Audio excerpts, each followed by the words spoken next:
আগামীকাল সকাল ৯টার সময় এই ব্রিগেড প্যারেড গ্রাউন্ড বা ব্রিগেড ময়দান এখানে কিন্তু কর্মসূচি শুরু হয়ে যাবে।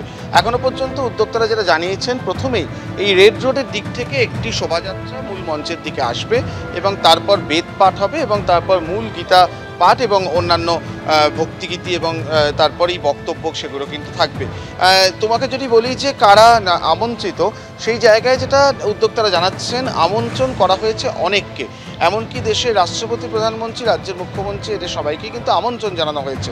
তবে এখনও পর্যন্ত তারা যেটা দেখছেন যে এই যে মূল মঞ্চে আমরা এই মুহূর্তে দাঁড়িয়ে রয়েছি, তার দুপাশে দুখানা আরও স্টেজ তৈরি হয়েছে।